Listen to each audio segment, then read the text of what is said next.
what's happening? What's happening? Trash talking with the old heads. We back in the building again.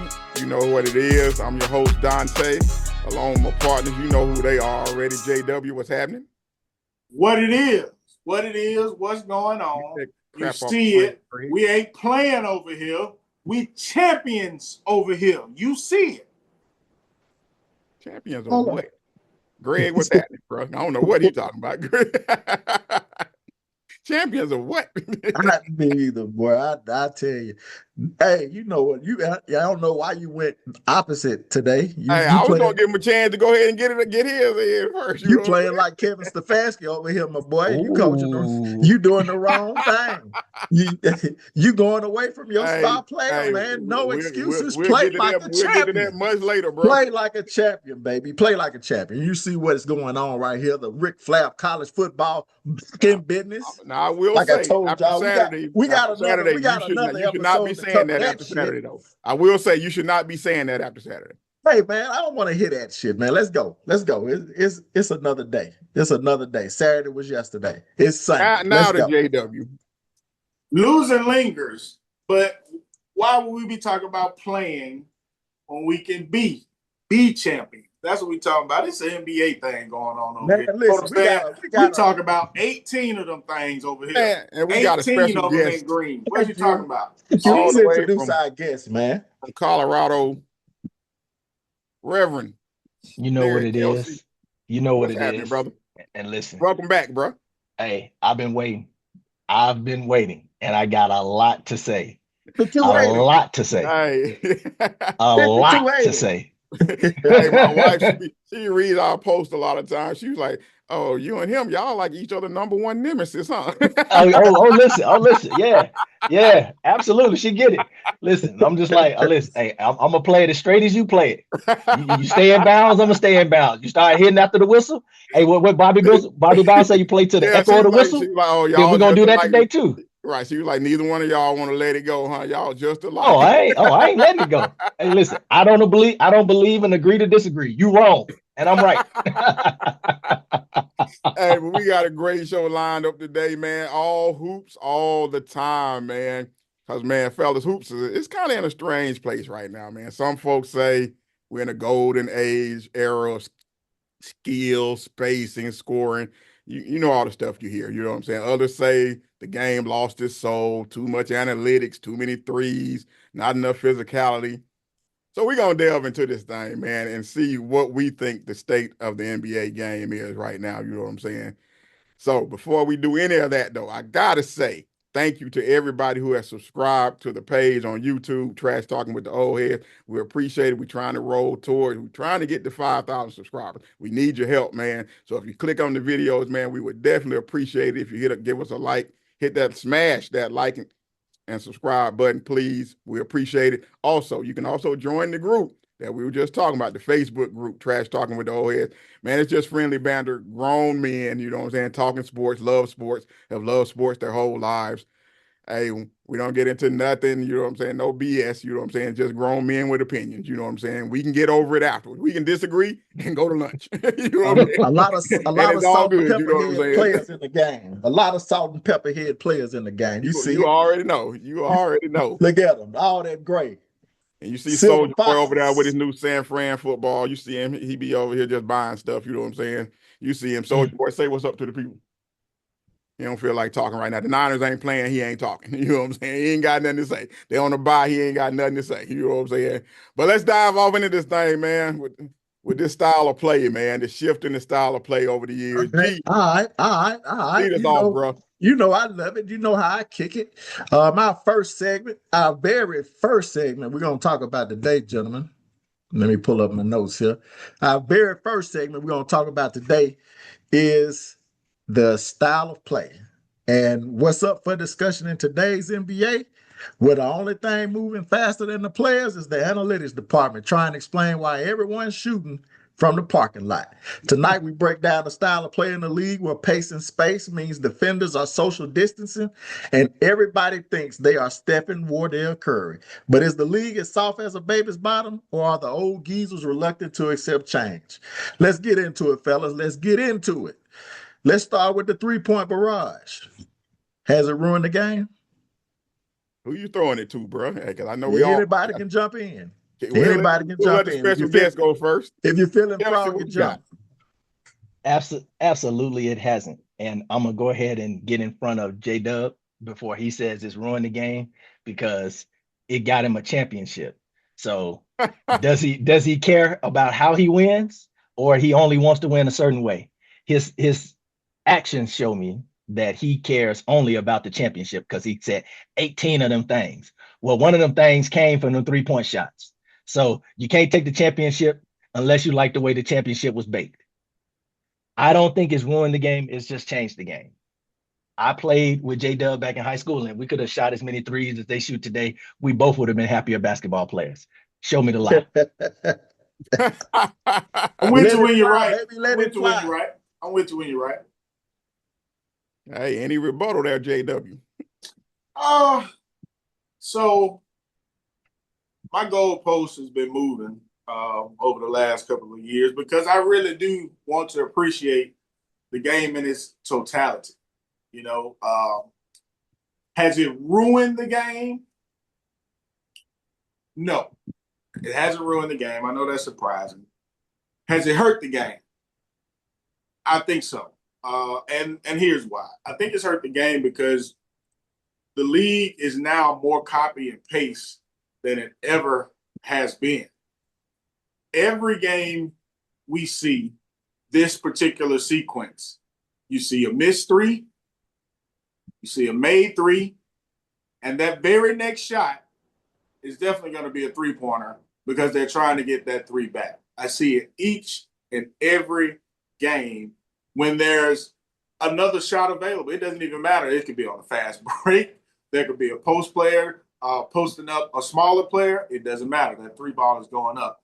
They're trying to keep up with the points, or it appears like the game is just trying to keep up with the points instead of playing the game within the game and taking advantage of every inch you can get as far as what's a good play and what's not a good play. The three-point line is now a magnet, and it draws everybody out. Everybody's playing five out, 4 around 1, kicking it to the corner. The system creates points, and that's good. But the copy and paste style, the low percentage shots a lot of the times in these games, it's hard to watch when I'm seeing 6 possessions straight where nobody has made a bucket, and then that 7th shot is going to be a three-pointer too. The thinking of the game is what's suffering, in my opinion. I need some post play. The post play is eradicated. I need some kick down. Let me see some advantages inside. Let me see some and ones inside. But just threes and layups is just it's hurt the game, in my opinion. Yeah, ruined is a little bit strong for me too. You know what I'm saying? I wouldn't go ruined. I think it boils down to me good teams and bad teams.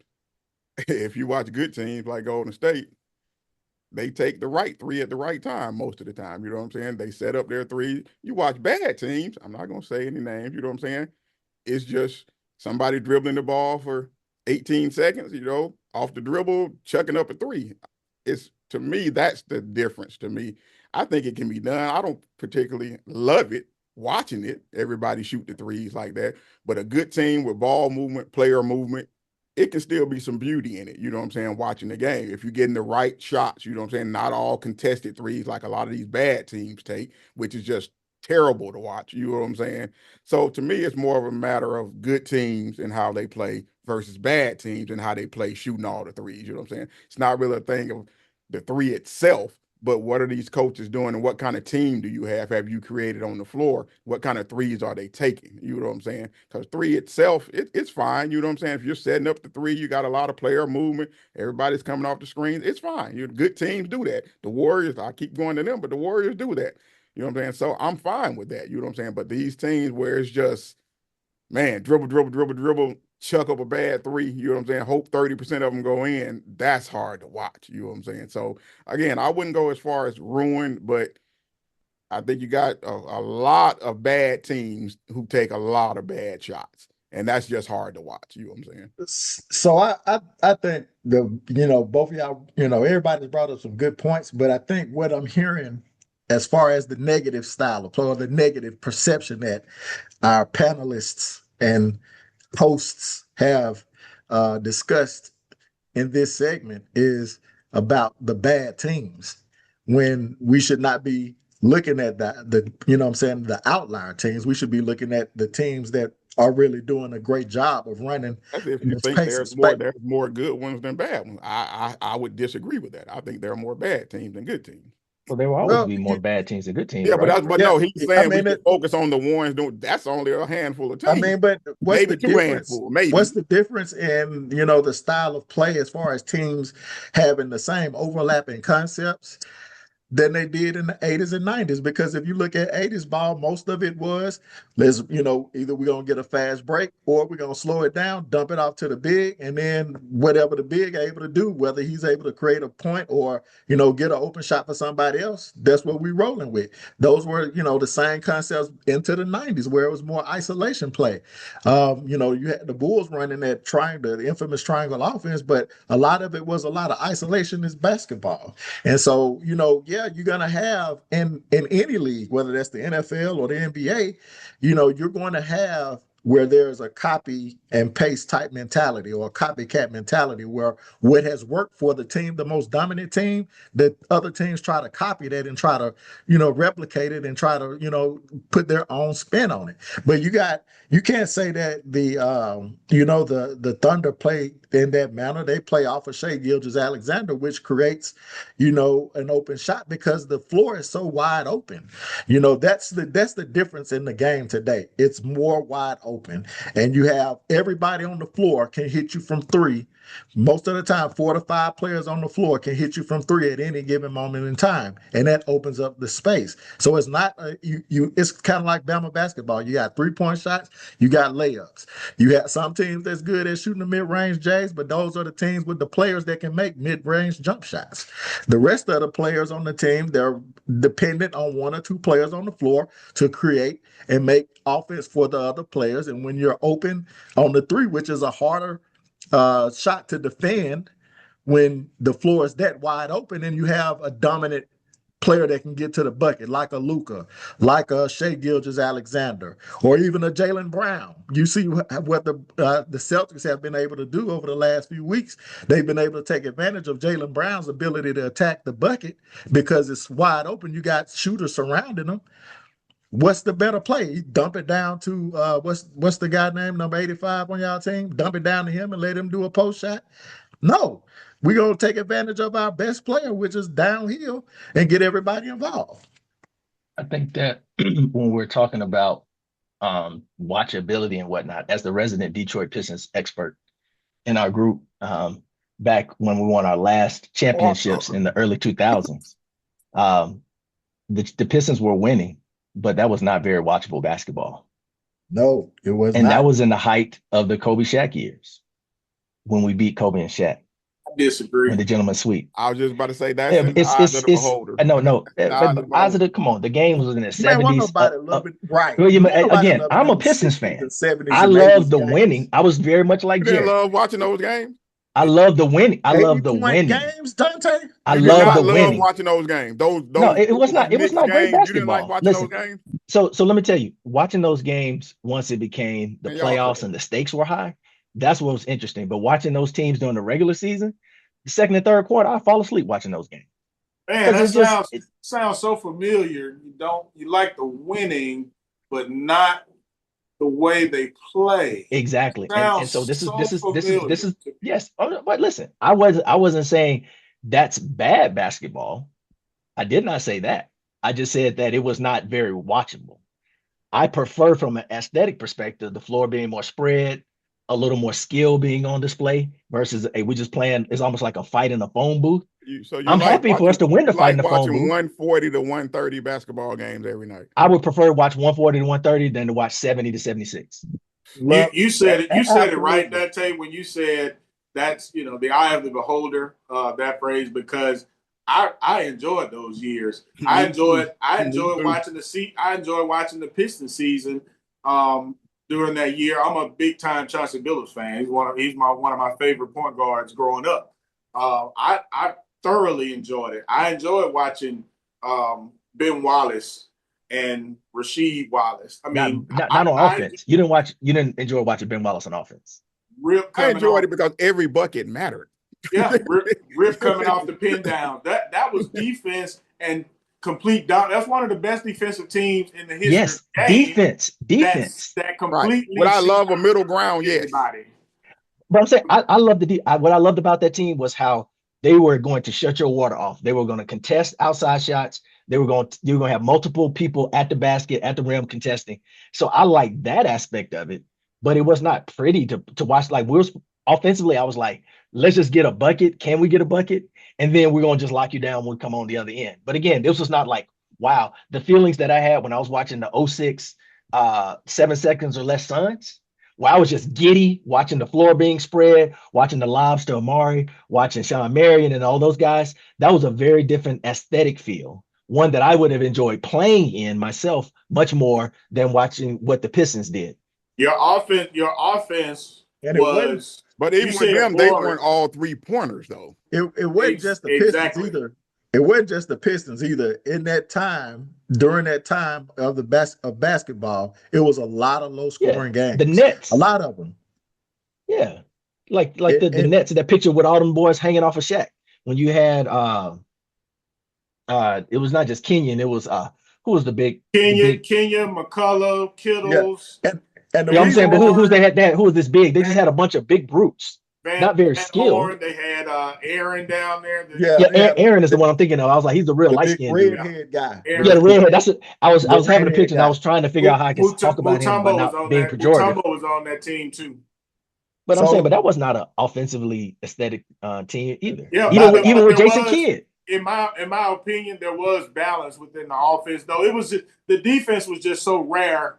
It's just one of those teams that's just so rare to have a team that dominant defensively. So, that's rare. But the offense was balanced because you're running pin downs. You also got the 3-game going with Chauncey and Rasheed, as well as what did they have Barry coming off the bench. So you had some guys that can help keep the floor open. But the rest of the league, the pace of play. What was the rest of the league like? Just to finish up on the Pistons. The pace of play and their style of play and that slowing it down, that's just Larry Brown. That's just his choice. He did the same thing with the Sixers, but you enjoy watching AI get 50 and 60-point games. What about post play? The rest of the league, the rest of the great teams or the better teams, there was a lot of isolation ball. It's a lot of one-on-one ball. What'd you say, Dante? The next question is about post play, though. The biggest difference. I get the pace and space. I get it. That's fine if you like that kind of basketball. I get it. That's fine. But does that mean you have to kind of try to eradicate post play? That's already done. But the biggest difference is back in the day, you don't have a big they can dominate post play. Well, what happened? Guards used to post. I mean, why there got to be a big? Right. Back in the day, your offense was geared to trying to get the best shot. That's the difference. Today, the game is geared around getting the first look at 3, and more times than not, the first look at the 3 is contested. That's my issue with the game. It's not about trying to find the best shot anymore, in my opinion. It's not about that. Let's get these points. Let's get our first look at a 3, and we're gonna take it. That's maybe the definition of what the best shot is.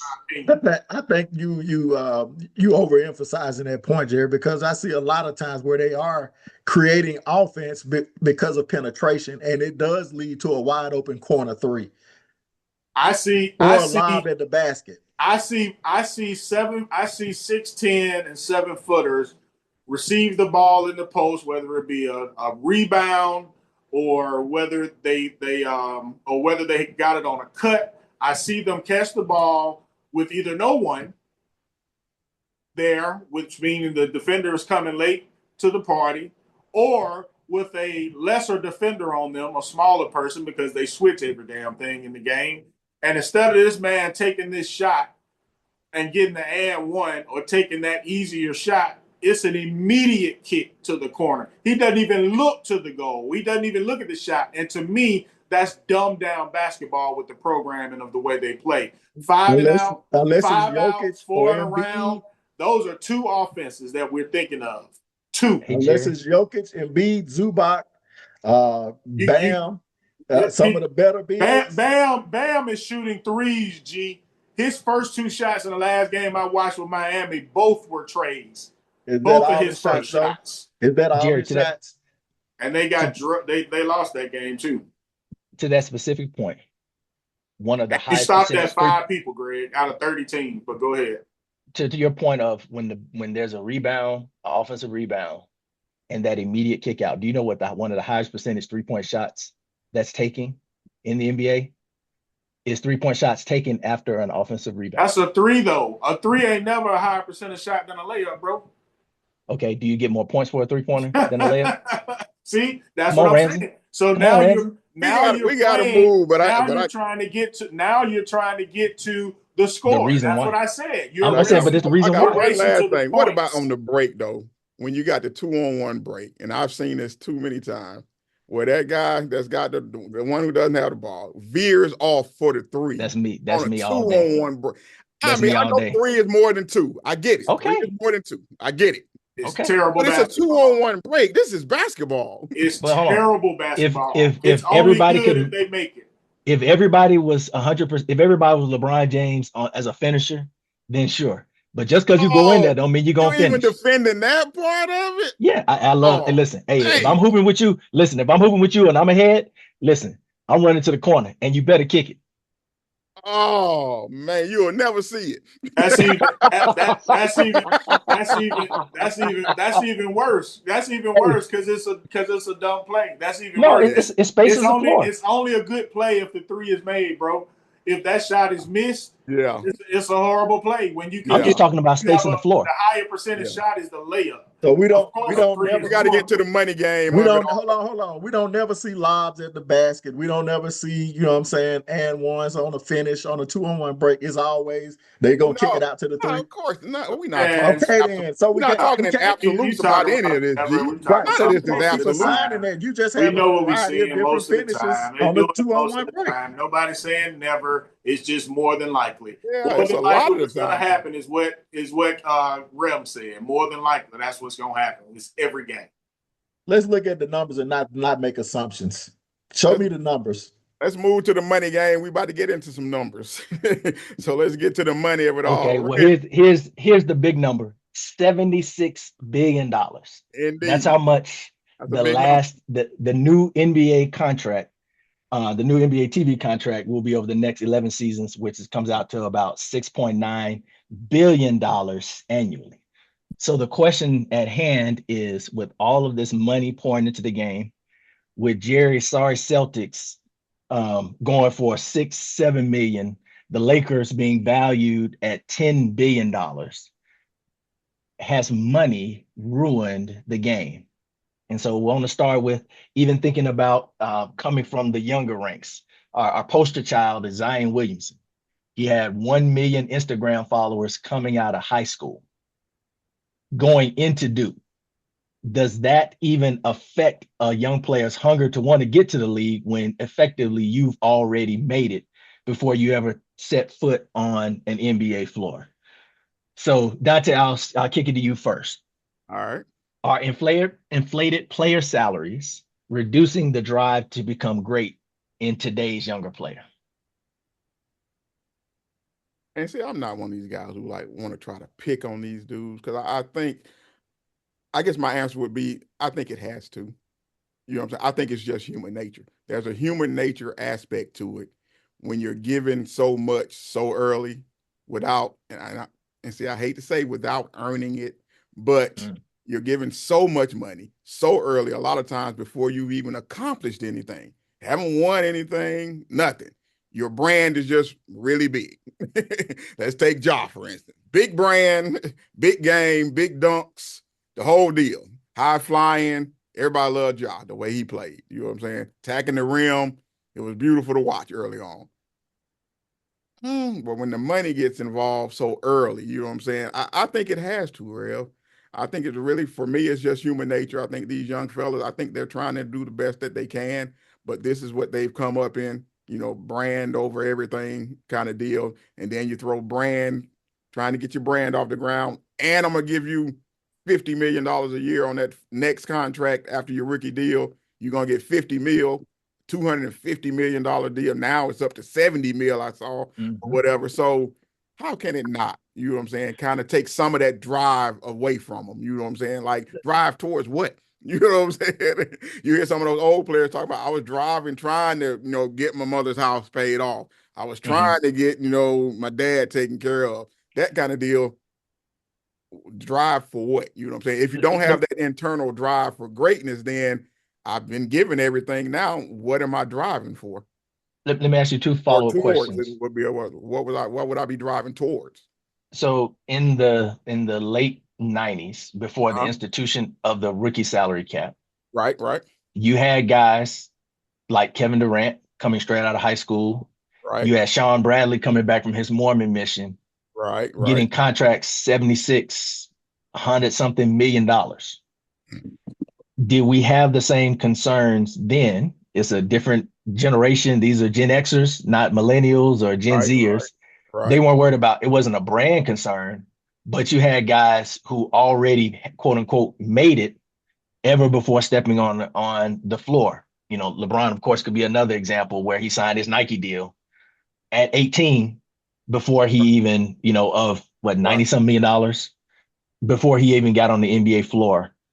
So we have seen guys in previous generations get paid the big money.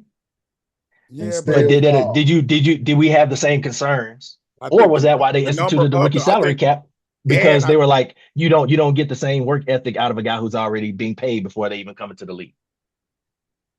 eh, I think those in those situations were few and far between then though. Okay.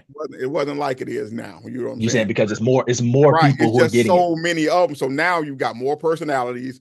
You know what I'm saying? It's more of them now. The quantity of players who are getting rich. I mean, even average players now making $25 million a year. You know what I'm saying? Yep, So I'm yep, an yep. average cat. You know what I'm saying? I'm making 20 plus million. I got lifetime money. You know what I'm saying? I just think it can't help but impact the thought process of a player when as far as financially, there's nothing I have to worry about. Nothing. So Whatsoever. let me ask you one more question, and we can throw it around to the rest of the group. So with the trend that we see in the NBA, you mentioned guys wanting to get their mom out of the bad neighborhood and whatnot. We're seeing a trend where guys coming into the league are not coming from the hard scrabble circumstance. A Mhm. lot of these guys, daddies played in the league. We have somebody in this group who always wants to highlight guys who are getting out, who are earning it by playing their way into the league Earn not because their giving. dad earned not given, and these guys are whose fathers played in the NBA. So they didn't grow up in this with the situation of I'm trying to get it out the mud because I can't go Right, back home. right. So that motivation wouldn't be there regardless of whether the salaries were as high as they are now or not. So do you think that plays a role, or is it just the sheer expanse of the money that they can get that affects that? Yeah, I think it's the expanse of them. As far as those type of play, it kind of just depends on. I think that motivation probably would be different. That motivation is probably okay. Pops was great because a lot of these players you're talking about, their dads were pretty good. Mm-hmm. You know what I'm saying? Yeah, So they made it to the league. No, you can say yeah, great because they made it to the league. Even yeah, even if you're Gary Trent Jr., yeah, your dad was exactly, great. You know what exactly, I'm saying? Yeah. exactly. Mm-hmm. So I think there's the drive there for them. You know what I'm saying? Like, okay, dad was, here. I can't Mm-hmm. be all the way down here. I got to at least Mm-hmm. maximize my potential. So I think Mm-hmm. there's that internal drive with that piece of it. But as Mm-hmm. far as the money part of it, I just don't think there's any getting around it. You know what I'm saying? You're gonna Okay. lose something when you're making $40 million. I think the average salary now I thought the other day was like almost 10. So I Yeah. mean, what do Yeah. you do? You know what I'm saying? When your average 15th guy on the bench, 12th guy down the bench making 8, 9. You know what I'm saying? I Mm-hmm. mean, what are you gonna do? You know what I'm saying? You can't help but get a little bit lackadaisical sometimes. You know what I'm saying? I mean, hopefully, I think the great ones, Shea Gildress, yeah, I don't think we're talking about them. You know what I'm saying? But I think these guys in that middle area, yeah, I think you lose a little something when everybody's got lifetime bread right away. Or early, I'm Greg, not let, going to say right away, but early on. You know what I'm Greg, saying? let me ask you this. So is that counterbalanced at all with the competition for those slots? Again, we're not talking about the top 10%, but now you have the world, literally the world, trying to competing get to in. get one of those spots. And so even if you can get comfortable, you're not going to stay in the league unless you are about something, have some kind of grind. So how do you think Exactly. that plays into that, I Greg? I think it definitely has that counterbalance to what Dante has mentioned as far as, players getting, they're having that King's disease, so to speak, where I've made it. I don't have to do as much.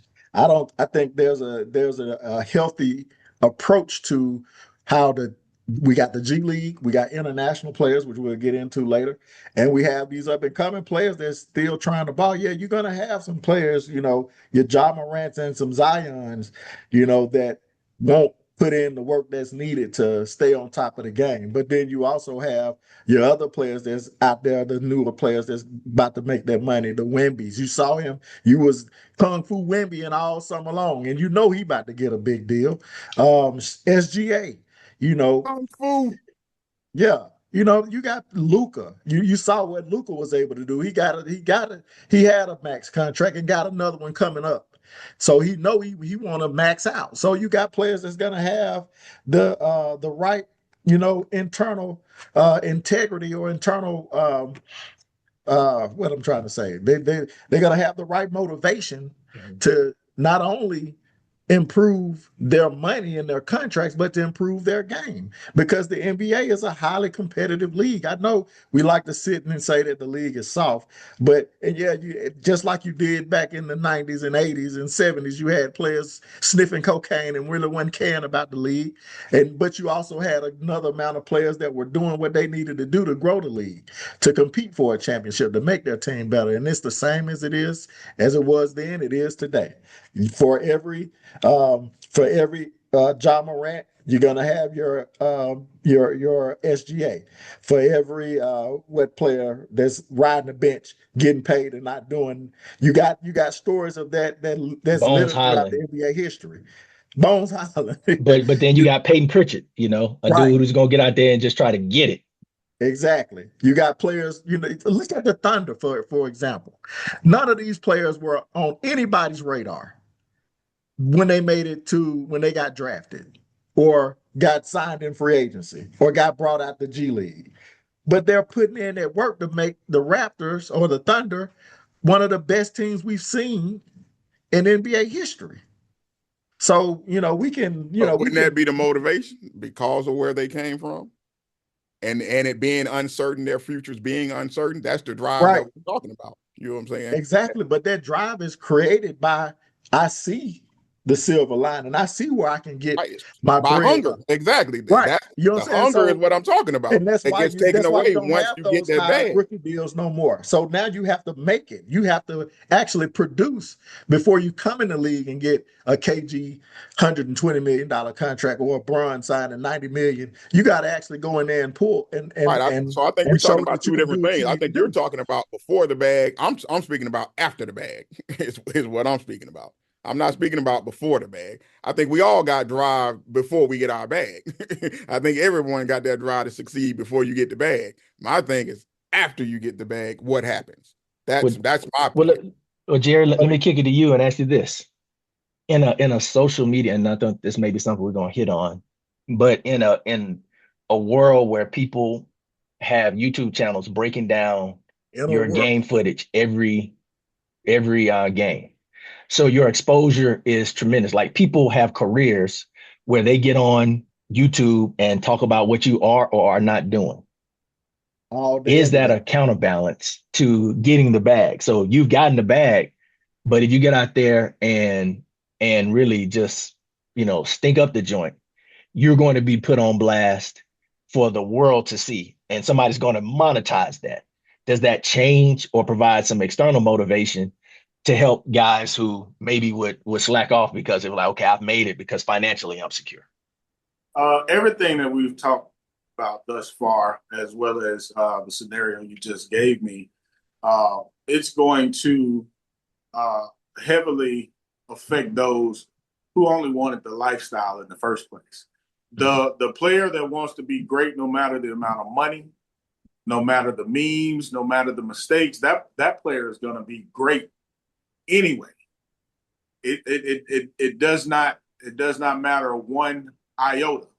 I believe in, and I follow the tutelage of the greatest ever when Michael Jordan said that if you love something, you're going to do whatever it takes to achieve it. So if we're talking about the game of basketball, you're going to put the time in. If you're going to have your leisure, you're going to put more time in your work in the game.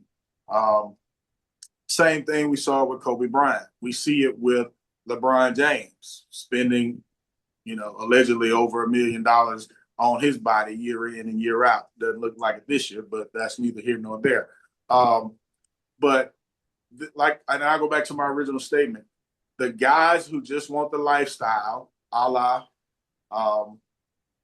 Ben Simmons, a la Zion Williamson, and we see that he was spending his money on the women he had no intention of being with, also having having children with women that a lot of guys wouldn't consider the childbearing type for them or whatever, especially with this raised level of income. So yeah, is the money hurting the game? Certainly for those type of guys, but the money is not going to hurt the one percenters, the guys that are definitely trying to be great, the guys that are definitely focused on a championship over the bag. Yeah, the money's good, the money's great, but they want to have a legacy in the game along with the bread. They want to win titles along with buying a house for their mom and revamping their community. So we're talking about two different players. The problem with everybody getting the bag, as Dante said, is, it's going to lower the game to the point where we have even more guys who just want the lifestyle because they can get that paycheck, like he said, starting at that $8-9 million range. Mama, I made it. Mama, I've already made it. And it's hard to get it's hard to get that person to the next bag. I looked at Zion's draft, and we saw Zion go first. We saw Ja go first. I think we'd all agree that the conversation was that both of these players were generational players. Am I correct? Not generational. Zion generational, but not Ja was just explosive. I wouldn't consider him generational at his size. Wow. Okay. Well, I personally thought Ja was a generational talent with that size, that athleticism, that size like Allen Iverson with increased athleticism. But the thing he had over Allen Iverson, in my opinion, was his ability to get the ball to the other player. He's a sack man, in my opinion. So I thought that combination made him generational, in my opinion. But we saw these guys get to the bag. We saw it.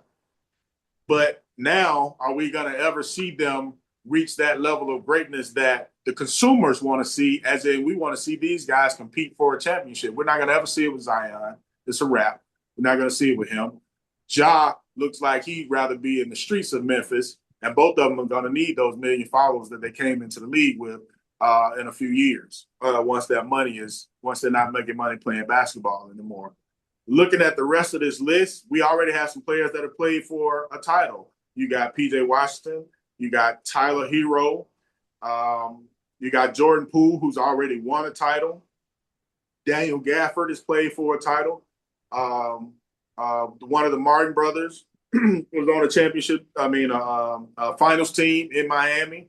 So are these guys trying to get to the bag as well? Are these guys trying to get the title? Some of them already have rode the coattails of some of the greatest players we've ever seen. Jordan Poole benefited from that. He followed greatness. He got him a bag. He got ousted, but he got a bag. So it's just dependent upon the player. Some of these guys want to be great and have a legacy and have a history and be known for the game, like Michael Jordan said in his interview. They want to be known for playing ball, and some of them want to be known for having their jersey hung in the rafters of the strip club in Houston, a la James. That's a good lead Harden. in. That's a good lead in to where I'm going in this next segment with this load management.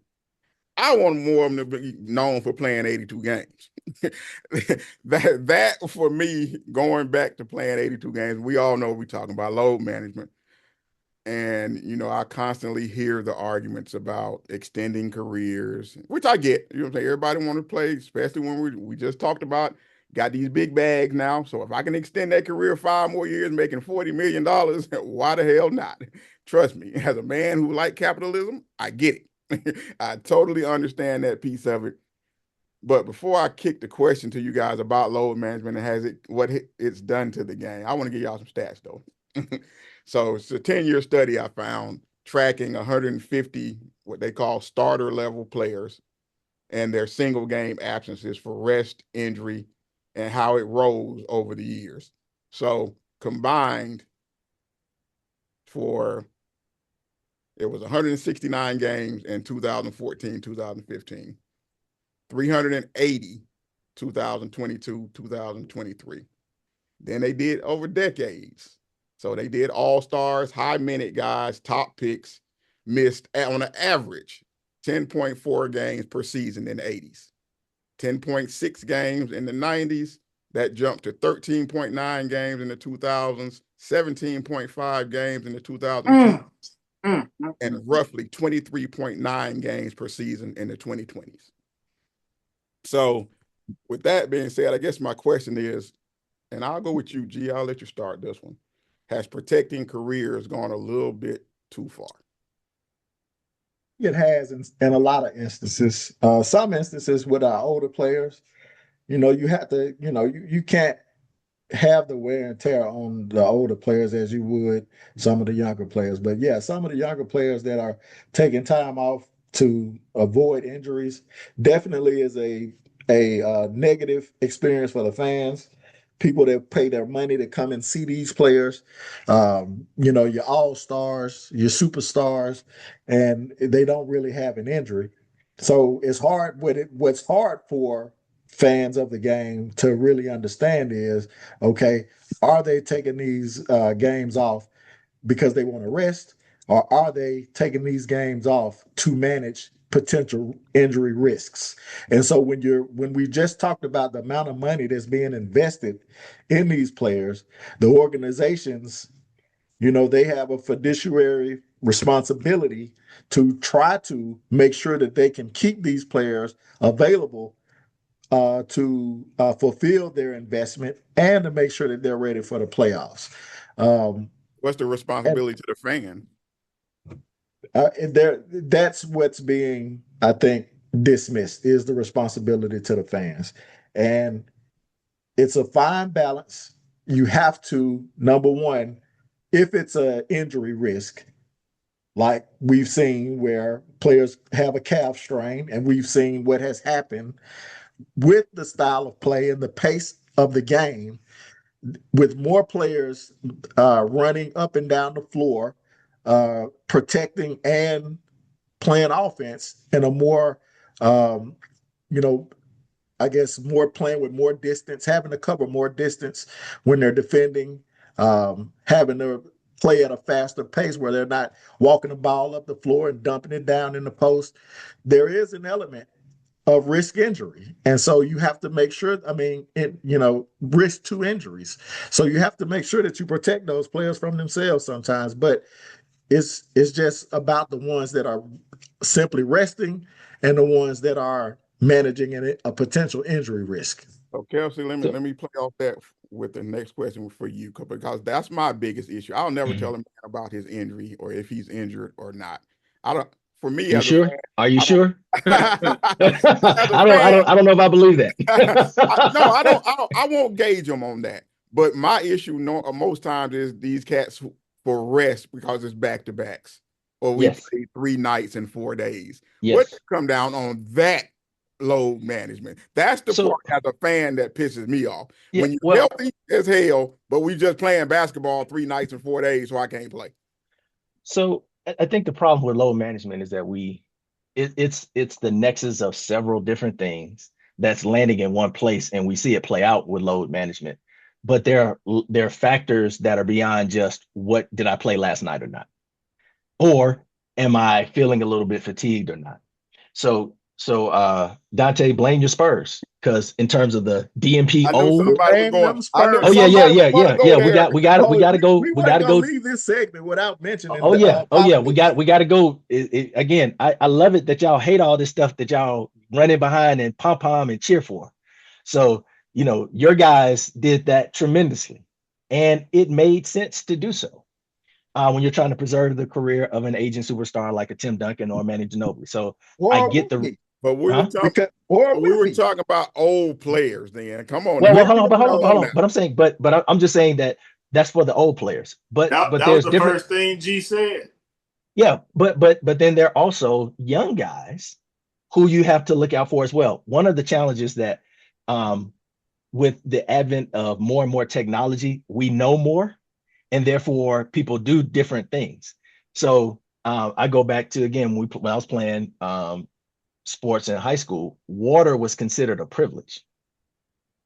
Where Yeah. All now it's practice and like everything. Yeah, yeah, yeah, yeah, yeah. Now it's not that. Now teams are encouraging, like, you drink, hydrate. Like, there's some college yeah. football teams that give Yeah, incentives that's for a their fact. kids to Yeah, hydrate. yeah, that's Whereas a it fact. used to be, no, this is a reward. You don't get to drink water unless you perform properly. You So gotta earn we it, we baby. have we have more information now, and I think in terms of being able to see what the load on these guys' bodies are, and so teams are looking at some of these metrics, physiological analytics, and saying this person is probably more prone to be hurt given the fact of how much output he put in a day.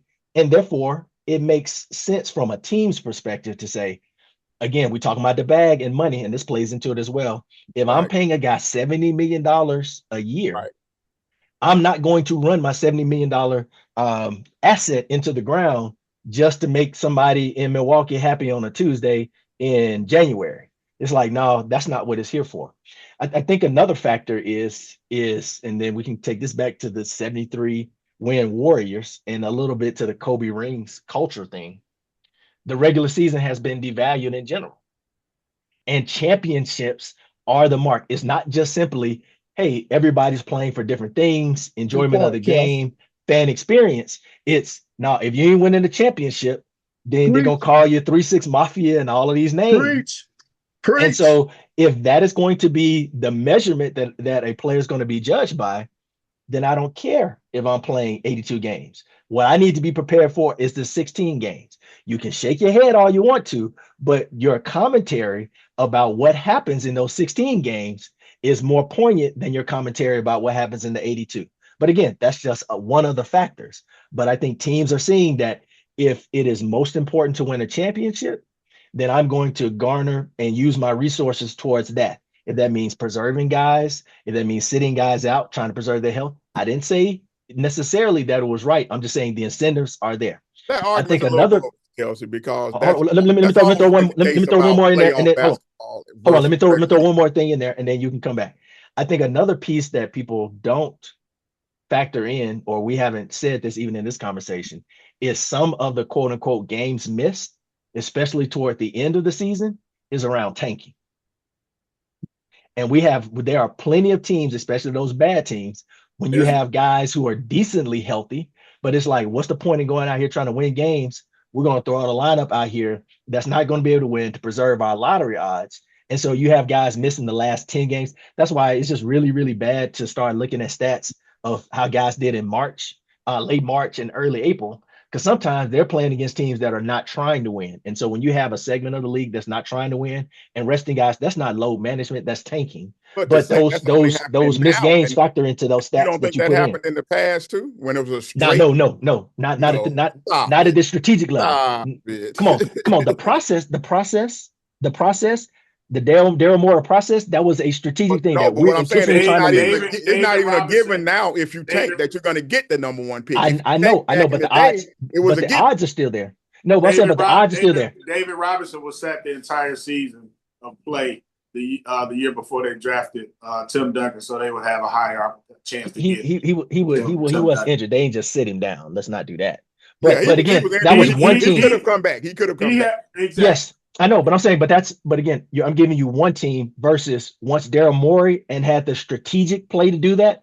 Then it started becoming a lot of teams when they get to the end, they're like, we're going to just go ahead and pull our starters, pull our main guys. Okay, hey, he might have a little nick or something, but we're going to sit him out because we're trying to at least keep our odds as high as possible. The NBA did try to address that with some of how they're doing the lottery odds, but it's not completely gone. Go ahead. It's not helping.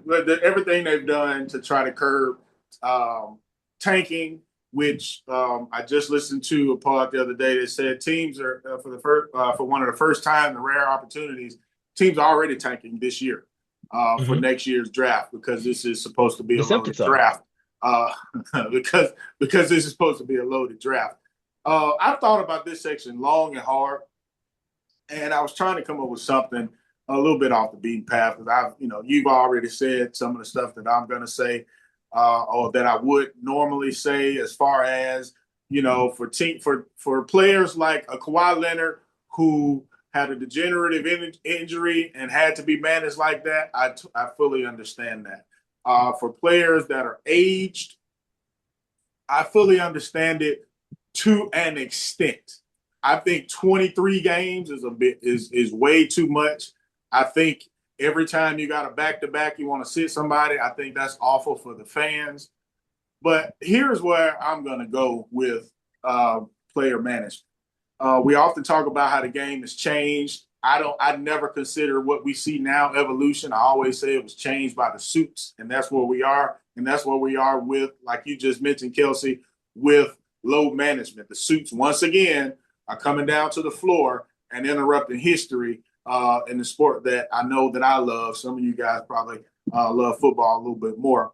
But if the change that was made to the game so we can see these 135, 140 points, it's got to be hurting the game. We've never seen this level of injured players or this many injured players every other night. You're not guaranteed to see your star. We've never seen it like this. Back in the day when everybody was playing a full 82-game season, they took pride in it. They took pride in it on an athletic side. Like, you practice and play to be the very best player in the world. That's what you train for. So proving that you can do it all 82 and then all of the playoffs, that was a level of pride that this generation just simply does not have. You can blame it on the suits. Some of it is the suits. But I want to take it to the players, because if a player can play, back in the day, that player played. He tried to play through some injuries. We've heard KG and Paul Pierce discuss it as much. Paul Pierce got a knee thing going on, but he's going to fight through it. If he's going to fight through it, I'm going to fight through it. That is a part of the game. You make so much money. If you pop your knee, you still straight, homie.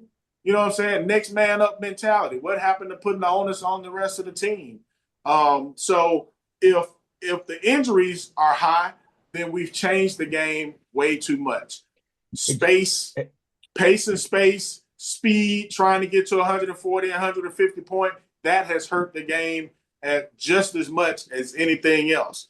Hey, Jerry, what do you do with, and this is that other piece that I said is influencing this, is differently than how this is not just how is the game played in the NBA level, but just the amount of wear and tear on these young folks' bodies from a young age without sport diversity. So you have guys now specializing at fifth grade playing basketball. These AAU tournaments is crazy. They playing 3 games. Tomorrow they playing 4 games. And it's every game. And so that's wear and tear. And then you don't get to switch up. Okay, I'm playing football or I'm playing baseball. Right. Now, that I think those chickens are coming home to roost at an NBA level. And it doesn't matter of whether they're playing 4 games in 5 nights or taking back-to-backs off. You can't undo that wear and tear from those younger years. For sure. What we're doing, before the high school level and at the high school level is affecting it too. I do agree with some of that, but that just something that needs to be regulated. AAU is completely out of control. You have so many teams, and AAU is not even really competitive anymore until you get to whatever they consider a championship like the EYBL league. Yeah, like that. Yep. It's ridiculous because I can go to my local gym and put my son, if I had a son, and put my son on this team, and we working hard and play, and then we go and you got Ron Artest, Elton Brand, and Lamar Odom on the same goddamn team. You know what I'm saying? We ain't got a chance. So AAU needs some type of regulation to fix that. But to remedy that, I just got to go to the parents. I'm not letting my child play 4 games. I don't give a damn how much money I'm paying. He's not playing 4 games on a Saturday, and then we got to come back and play 2 and 3 more games on a Sunday. That's just me. Jared, My if child's Jared not. need $5,000 from the play in that league, you gonna want him to play all of those games because you didn't pay that 5,000. So, but We not let on me that. ask this: but if we're talking, I understand that this is something that needs to be reformed at the lower levels. But by the time you get to the league, those miles are already there. So do you just discount that and just say, well, hey man, if you pop your ACL, you pop your ACL. It don't matter. Hey, we got the analytics saying that, hey, you've been under a lot of load these past couple of games, but it's like, hey, you're in the league, so go out there and do it for the fans. I mean, is that just kind of Now the you risk do you it. take? To me, yeah, you to some level you play to the fans, but you're playing for your livelihood. You're playing for the history of the game. And if you're trying to be if you're a great, you should have to meet that same standard that's been set before you, because we're getting into a level now where the record books are about to be affected if they decide to shorten the season because they're going to blame it on the injuries. Well, why are you blaming it on the injuries when you change the game to this particular pace of the game, and having players play much faster and on so forth, so on. So that's Last my thing. I just last think follow up for you, Jerry. I don't think it should be an antiquated thing that the 82 game season is something that you should be prideful about at your job and going to work every day to get it done. In Yeah, my opinion. you sound like a Gen Xer who grew up in Birmingham where, hey, go to work, get up and go to work. Hey, That's what I men can't. do. So Hey, let me hey, ask you, they. a quick follow up. Was Golden State wrong to low manage Steph Curry Quick, when he quick had all those answer. ankle issues that allowed him to get those things straight, which allowed him to have the historic career that he has now? I don't remember him being load managed. I remember him playing and getting hurt a lot and having to sit out a lot. They didn't load manage him back in the day. Now once he won a championship and started getting a little long in the tooth, they started doing that. But back when he was hurting himself, when he first got in the league and he had those ankle issues, he wasn't being load managed, but he played till he got hurt. And when he popped it, he sat his ass out and recovered and or had surgery or saw the doctors or whatever, and he came back out and played. That's how it really happened in reality. Now that he's older, yeah, he's being load managed for sure. I'm gonna leave it on this last stat though. Okay. I like proof. You got to show me stuff. You know what I'm saying? And in the NBA, all these coaches and teams say you have to load manage and you need to do it, whatever. But in 2024, the NBA released that 10-year study from 2013-14 through 22-23. So the report found no statistical link between players' resting load management, schedule density, or cumulative playing load and a risk of lessening in-season injury. I'm just saying, show me that it works. Because I can't tell that there are less injuries by you not playing the game you're supposed to be playing. So if you can show me where it works, maybe I could get on board with it. You know what I'm saying? But until then, miss me with all the load Hey, management. I need to see Wemby on the court then. I need to see Right. Wemby. But Just he get him on the hurt. court. He always hurt. I mean, come on. But we got Is one he more. hurt? Let's get this Is in he there. hurt? Is Or he they hurt? Is trying? he injured Is or he is he hurt? hurt? Yeah, Or are exactly. they trying to make Exactly. sure that he All right. don't do Yeah, what yeah. the It's good for all the everybody else other until it's star our guy. players did? I hear you. I hear you. Yeah. They better see his lob-legged ass down. They better do. All right, fellas. In 1992, David Stern and the NBA set a plan in motion to level the playing field in basketball on the global stage by making 11 of the greatest players ever eligible for the 92 Olympics.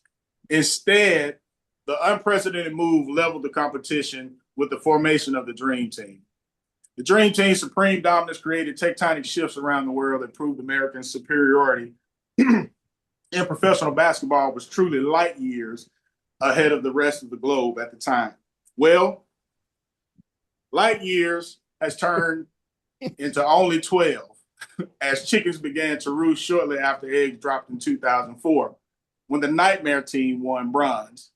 Then eventually cracked in 2007 as Germany's Dirk Nowitzki won the NBA MVP and later hatched in 2011 as his Mavs put bronze first super team title on layaway. Now, there are roosters on every rooftop in America. As a complete terrorist takeover of the NBA basketball league has been a full-on assault since 2019, adding a Canadian championship in Toronto and 7 straight foreign-born MVPs that have won 3 of the last 5 NBA titles. And we're talking Giannis with a championship in Milwaukee, the Joker with a championship in Denver, and now Shea Slick Alexander in OKC. Has the growing international presence in the NBA changed the game for the better? And I'll throw it to you, Dante. Ooh, for the better. I'm gonna say yeah, man. I think it has. I don't mind it. I want American players, basketball players now to know they have to elevate their game because the skill of these dudes coming in from overseas, it's up there. You know what I'm saying? And don't get me wrong, I'm not even a Luka fan. I'm not really a Giannis fan. I think they're both great. Don't get me wrong, because I had Giannis on my power forward, Mount Mount Rushmore. Rushmore. So because I think he'll be there by the time it's over. You know what I'm saying? I gave him credit for what I think he's going to do. But I think just American players got to pick up the pace. You know what I'm saying? They got to do better. You know what I'm saying? With just everybody now wants to be Steph. Everybody's not gonna be able to do that. You know what I'm saying? We got to find a better way of doing, like you was talking about, the AAU. Got to be a better way. You know what I'm saying? I know it's ingrown into what we do now. You know what I'm saying? It's a whole monster now. You know what I'm saying? I don't think there's any getting around it at this point, but they got to figure out a better way to do it. You know what I'm saying? Or the American-born player is just going to be down the rung. You know what I'm saying? That's just the way it is. I'm going through it in my mind now. Who would the best American player be now, and where would he be ranked if we did a list? Where would that first American player come in at? How low down? And it would probably be a first when you get past 2 or 3 that is not an American player. And I think right now it's down there. You know what I'm saying? We would have to go through them, but I think it's down there. So I don't think it's a bad thing though. I really don't. I think it's going to spur some changes with the way we handle, hopefully, the way we handle basketball in this country. I think there needs to be some changes early on, like we were talking about in the last segment. We got to start it a little earlier. It's got to be some changes early in the process that's going to help us change. Because over there, they don't play as many games. You know what I'm saying? They practice more. You know what I'm saying? It's an exaggeration when they say practice 6 days and play 1 game. That's false. They don't do that. But it is way more than over here that they just practice the game instead of playing. So I think that's a big difference as well. So, but I don't see anything wrong with it. You know what I'm saying? They're skilled. I just don't see anything wrong with it. They play the game. Yeah. Overseas, they're not picked and planted into a They're college system skilled and played players. They 4 play or the game 5 the right years for way. free. I don't have an issue with them Yeah, doing yeah, what they're doing in the yeah. NBA. That's the difference. They're not wasting their youth in colleges overseas. That's the difference. They're in programs learning to play practice. the game as Right. Even if they're professionals only playing at 13 15 and minutes a 14. game, right? They're playing 12 minutes a game, but they're getting that practice all week against grown men. You know what I'm saying? So, fellas, I think this might be one of the most overblown topics ever. I think we're doing some causation when it's just simply correlation. So if we just look at the individual players, who's the best player in the world between Jokic and SGA? You could say that Jokic was developed overseas, but his game really rounded into the form once he got into the league. He came into as a 2nd-round player. It was between him and Nurkic. They were kind of being viewed as 1A, 1B, and then Jokic continued to progress. So he didn't come in as this finished product based on what he developed overseas when he got to the league. So I think that's a little. How much do you put on fundamentals? Okay, well, hold on. Let me just kind of lay out my case. So let's take SGA. SGA is a quote unquote foreign player, Canadian, but he was trained in an American system. Right. So yes, he's foreign by passport, but for all intents and purposes, his game is American. Went to Kentucky, developed, like his game has been developed in America. Giannis did not come to the States as a finished product. He came as a 6'11" athlete who was just otherworld in terms of movement, but his game was not developed when he got here. his game developed over time. They took some raw clay and worked with it, and then he developed again within an American NBA system. Let me pause Luka, you for go let me ahead, go pause ahead, you for 1 second. go ahead. So I gotta link Giannis as well as Joker into what Dante was saying. The skills that they possessed at 6'11" and 7 foot or 7'1", whatever Joker is coming into the league, it was harnessed overseas because their NBA game was harnessed over here, but their skill set was developed overseas as they were taught, like we were taught in the old days, where you're taught every position and how to play in every position, unless you were on a trash team with a trash coach that's pigeonholing you at the center position because you're 6'3". I'll give you that for Joker. I won't give you that for Giannis because Giannis Oh, most still. definitely. I mean, his mid range shot just came around last year. Did you? Yeah, but he was I playing. mean, you talking about the bum rush But ball? he was no, he was playing. He was playing point guard at. He was playing point guard at 6'9" and 6'10" as a kid Well, with you that talking team. about dribbling, but Jason Kidd was encouraging him to put the ball in his hand. So I'm saying there were some fundamentals, but his Giannis's game is not based on he's not diming people up. Giannis' game is I'm 6'11" and I can move and I'm nimble enough to get going, I'll spin or whatever like that, and then finishing around the rim. That's his NBA game. That's what was put in him That's and why to maximize his Dante has him on NBA game. his fraudulent Mount Rushmore.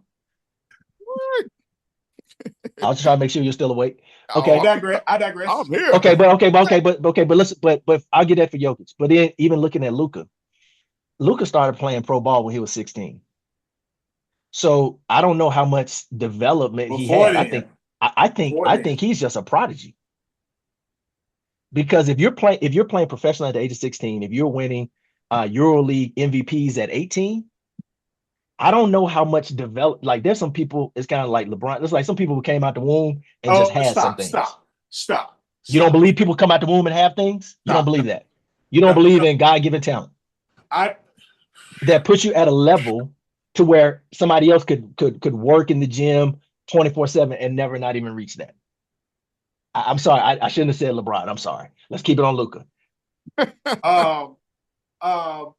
Luka very well could be a prodigy, but he was. No, I'm saying could be. No, the prodigy season is over. He was doing this in 16. Yeah, but Jerry, in 16, we weren't playing in the league, man. But there's things you still have to get in order to make you a prodigy. He didn't just show up to the gym and was just doing that didn't happen. But I'm saying he definitely got a foundational fundamental base that was applied to his innate ability to pick up things that he saw in basketball. Sure.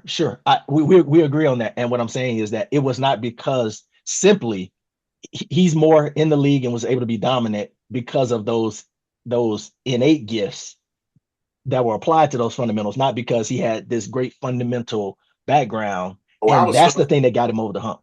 I was stuck overseas. As far as that's what I'm saying, overseas. As far as to how his game manifests over here and how he can be so dominant over here, part of that is just because of the weakening of the American player. Okay, but I'm saying, he going to MVP. I said he won an MVP over in the EuroLeague at 18. But anyway, I say all of that to say, I think we're over-indexing on looking at these top guys who have very unique one-off individual stories, but that is not the story of what's going on broadly in the league. Once you get down to player 7 through 450, littered with American players. America's not the biggest country. I think as Americans, we're just not used to the top dudes not being American.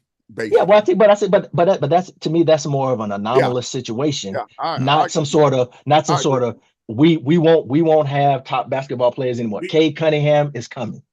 Our best player back in the day, that's why I brought up the Dream Team. Our best player back in the day was Michael Jordan was the best player in the NBA when we went to play in the Olympics in '92. The best player overseas was who? Do y'all remember?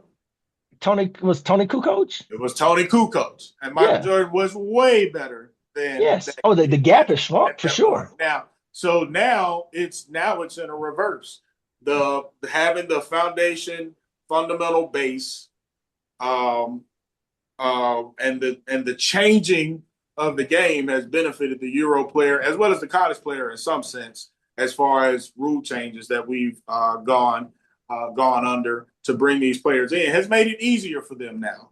Now you can travel and it's okay. It's no You calls can on carry you. the You know what I'm ball. saying? Go Now ahead. you Yeah, got let's these play the things. Jerry These hits. things have Yes. made the game easier for this type of player. And yeah, now we have the Euro player versus the American player down in the 400s. But there's some Euro players down in that 400s too, and they are on the bench earning money as well. Yeah, You got your Bogdanovich. Physicality was a thing they had issues with previously too, where I don't think that's as much the case now. It's reversed now. It's reversed now, Dante. You'll beat up a European player and he'll give in. You know what I'm saying? If you lean on him a little bit. I think that was a stereotype. Dante. It's reversed. I think that was a stereotype. Overseas, it's more physical overseas DJ now. was saying when we were talking the other day, overseas you can get your ass closed. Yeah, but now, but I don't think it was. But over here, it it's tissue paper. Yeah, but I just think it's overblown. Yes, there are some guys who are really good who have other passports, but I don't think this is some sort of national emergency to say, hey, we've gotten passed and lapped in basketball. I think that's completely overblown. And I think in 10 years, the names will shuffle. There's more competition. There'll be somebody come out of China. There'll be somebody who comes out of France if his feet hold up. But then I think we in trouble. Is it a problem that the face of the NBA not American? That's a different question. Is that a problem? The face of the NBA is still LeBron Ramon James. Oh no. It's true. It's true. It's true. Who's the face of the NBA? It's true. Who's the face of the NBA? It's true. Who's the face of the NBA? When you say you have to like it, it's true. Who's the face of the NBA? You can look all you want to, but you can't tell me a name that you would say over LeBron James. Maybe Steph. That's who it is. You said Steph is the face of the NBA. No, man. Steph just left. Steph is the face of the NBA. If Steph was the face of the NBA, there's no way Under Armour would let him go. Say what now? I said if Steph was the face of the NBA, there's no way Under Armour would let him go. You hadn't read the story why he left. I know why he left, but I'm saying, but it was a mutual thing. But if he really was the face, generating that type, because it's a marketing question that Dante is asking. Kobe left Adidas when he was the best player in the league. Who did he leave him for? Nike. Okay, come on. Steph right going repurpose some lean-ins. Let him go. You just said Adidas didn't have the money. Adidas didn't have the money. He left Under Armour because he wanted to. But Kobe. When was Kobe the face of the league? The face of the league. When was Kobe the face of the league? Kobe was a Hoopers. Kobe was the Hoopers favorite, but Kobe wasn't. When was Kobe the face of the league? When was he the face of the league? Because listen, I can tell you when he wasn't. When he was flying these planes out from Eagle, Colorado. Right. You're right. You know what I'm saying? At that point, the league was like, no, you stay over there. You stay over there. Yeah. We don't want you to be the face. He was definitely the face of the league when he won his last 2 titles. That's for sure. Man, stop. Come on, man. You know who's in the commercials, right? Kobe wasn't the face of the league when he won his last 2 titles. He was not. It's been Bron's league since 09. Y'all giving that dude way too much credit. Hey, you remember the Muppets? You remember those Muppets? Credit when it's the truth. Stop playing. Yeah. I'm glad I was alive because the way you tell history, I would think things happen completely differently, man. And I got more gray hair than you, and you older than me. Kobe most definitely was the face of the league when he won his 2 titles. Y'all can cut that out. Nah, that's a redemption. Y'all can cut that out. LeBron wasn't even in the conversation to making it to title. So don't tell me he was the face of the league. It didn't matter if he had MVPs or not. He was not close to playing for titles. Who Kobe? If he was that good at that time, why was this man not in the finals playing against Kobe? When Kobe won his last 2 titles? Can we get you to answer the question that's on the thing? Can we get you to do that? Hold on. Is the NBA's attempt to globalize the league helping or hurting the product? Kelsey, when did Kobe win his last 2 championships? Jerry, no, because he won them against his boys. Are we gonna finish? Wasn't LeBron in the finals against the Spurs in 2007? Are we going to finish? Do we remember the state of the league? Are we going to finish don't do it. It's too much facts. It's too many facts. The state of the league. Let's finish the state of the league. Let's finish the state of the league. Jerry's left the factual train. Go ahead. He let the facts be damned. Yeah. What was your question, Jerry? We got a minute and a half. What was your question? It was the next question. Is the NBA's attempt to globalize helping or hurting the product? Closing out on that. G. No, I think that's what has, what David Stern did, and what the league decided to do with bringing the dream team into the Olympics is exactly, this is the byproduct of that. And I think globalizing the league only helps American players to get better, and you get the best talent around the world. So when you say world champion, you're truly talking about the world champs, because you have the best of the best playing the best of the best. And like Kelsey was saying, I think this is just more of a place in time rather than a long-standing trend of international players. I think we just got a right combination of truly talented individuals playing at the exact same moment in time. And we still have a lot of NBA players that are really, really talented. And need to be put in the right positions, in the right teams, to be able to see that championship mantle take place. And when I say that, I'm talking about your Ant Edwardses, I'm talking about your Jason Tatums, I'm talking about your Cade Yeah, Cunninghams. say that again. Cade Cunninghams. He's coming. Right. And you have your older players that I believe, once go to Dallas and we get AD right, we're gonna have Kyrie back. We're gonna have AD going, and we got your boy, Cool. the main event, Americanized player playing ball. So Yeah. look into what you're seeing in college ball right now. You got Carlos Boozer boy playing like he an animal. Yes, he is. There's a lot of talent. If y'all not watching college ball, there's actually really, really solid players that's going to be the next. I was watching the boy at BYU the other night. That boy can yeah, play. AJ. I'm kind of glad Alabama didn't have the money to sign him. So let me ask this. You said playing the best of the best. Did we have the best of the best in the finals last year when we had OKC in Indiana? You thought we had the best of the best in the finals? The best teams played, and they played each other. Yeah, the Indiana proved that they were the better team in the East, regardless of injury or not. They played. Regardless of injury. Exactly. I mean, the injuries happen all the time. OKC was gonna beat Boston. Let's just go ahead and say that. So yeah, I mean that's fine. OKC was gonna beat Boston. So, but you don't ever have to worry about that because there's a new beast in the East. So when y'all get back healthy, y'all don't have to worry about it. Y'all can be Eastern Conference participants. Runner-ups. Yeah, runner-ups. Hey, hang the banner. Hang the banner for the runner-ups. Wow. You know, a Piston love to whoop on the Celtics and put them out the pasture. We've been doing that for centuries. Of the NBA, man. The NBA is in a great place. It's in a great Is place. one of At the end of the day, man, the NBA is still a beautiful game, man.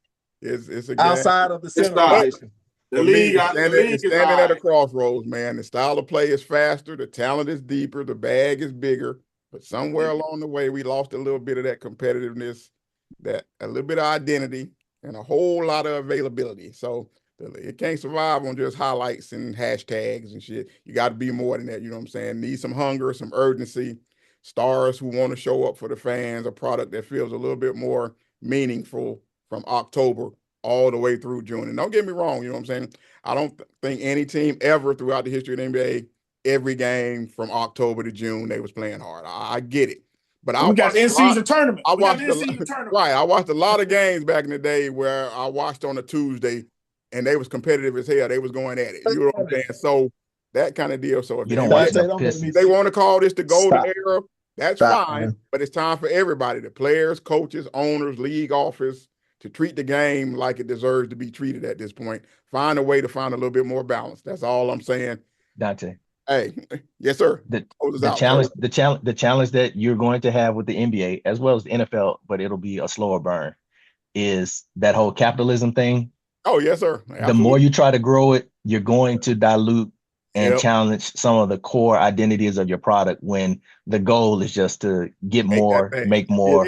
And it's like, I don't know how you're going to be able to get around that, because that train is going to keep going. Yeah, I agree. So some of the soul that you're missing, I don't know if you can get that back, because just the desire to grow is going to mess that up. Everybody bag too big. Everybody bag too big. Last thing before we go. A lot of it is this. Everybody has a microphone. Everybody has a camera. Every game is being analyzed and dissected, play by play, minute by minute, quarter by quarter. You're seeing real time anything that you want to see from a negative standpoint or from a positive standpoint. You can have a take on it. And that's also leads to the perception that some of us have when it comes to the game. Just enjoy it for what it is. Grow and learn with the game like it's growing and learning right now and changing. You just have to adapt. It's an evolution, baby. The world has never stopped evolving. If we're not watching evolution. Exist. We're not watching evolution. like Jurassic Park, like they say in Jurassic Park, life will find a way. We're not watching evolution. A 3-point shot will find a way. And thank y'all for joining us, Trash Talking with the Old Heads, for our state of the NBA. We appreciate you watching. Don't forget to smash that like and subscribe button. Trash Talking with the Old Heads on YouTube. We out. Peace.